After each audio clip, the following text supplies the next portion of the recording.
Hi, in this video we'll be doing an introduction to buffers. Now, buffer is a solution that has the ability to resist changes in pH upon the addition of small amounts of either acid or base. So basically, when you add acid or base to it, the pH only differs by a little bit. Now let's quickly talk about the types of buffers. So you can have a weak acid plus a strong base to form a basic salt, or you can have a weak base and a strong acid to form an acidic salt. And you can have a weak acid and a weak base. And to find out if this is acidic or basic, you're going to be using Ka and Kb. And finally, we have salt hydrolysis. And that is when an acid or base neutralization, that is acid-base neutralization reaction. Now let's quickly take a look at buffer. Let's quickly look at titration curve. All right, so we have this. Looks something like this.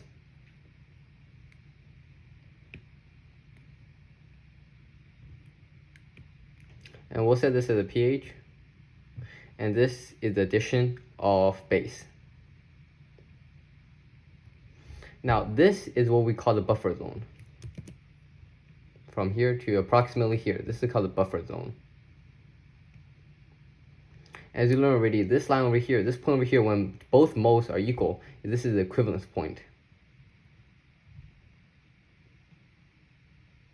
Now half of that, approximately here, we call this a half equivalence point. Half equivalence point. And at this point, pH is going to equal pKa. Alright, and we'll call these 2 points inflection points. Now, the main thing to know over here is that the pH will be equal to pKa at half equivalence point, mainly because the moles that you'll be using and the moles that you're producing will be the same, and then log of the same thing will be equal to 0. So it's basically adding 0, and I'll show you examples of how that works in a future video. Okay, now let's show the opposite graph. All right, when you're adding salt, that's how it looks like. When you're adding acid, the pH decreases as you add more acid. As you add more acid, pH decreases. Now in this case, this will be what's called the buffer zone. And approximately halfway over here-ish, this will be the equivalence point where pH equals pKa.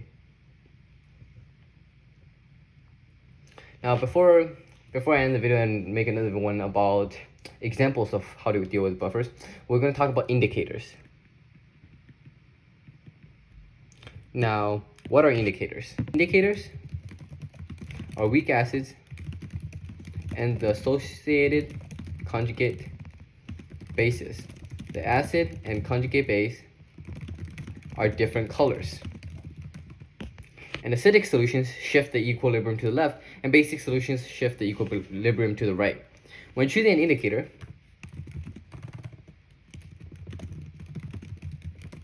we pick the one where pKa of the indicator is closest to pH at equivalence point. The pKa of indicator is where the color changes. And indicator is also the pKa of indicator is also known as the endpoint. This is where the color changes. And the endpoint should be as close to the equivalence point as possible. So here's a list of indicators that we'll be using. These are the indicators, and these numbers is the pKa, the endpoint, when the color changes. Now, for example, at equivalence point, your pH is, let's say, 7.5. All right. Now, in that case, you'll be using the one that is closest to 7.5, which is 7.0. when pH, this is pH of the solution at equilibrium is 7.5, and you compare the pKa. You find the pKa that is closest to the pH. And the range is plus or minus 1. So anything within 6.5 and 8.5 will be acceptable. Now, if you have a solution like 6.5, anything within 5.5 to 7.5 will be acceptable. And then you realize that you have two indicators that matches 6.5, right?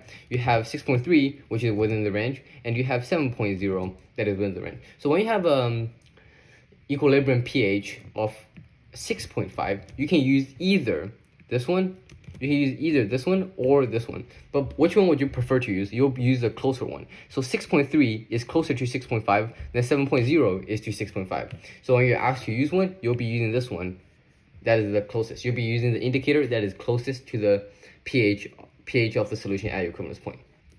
And that's it for this video. In the next video, I'll show you how to prepare a buffer solution and how to find the pH of buffer solutions. Thank you for watching.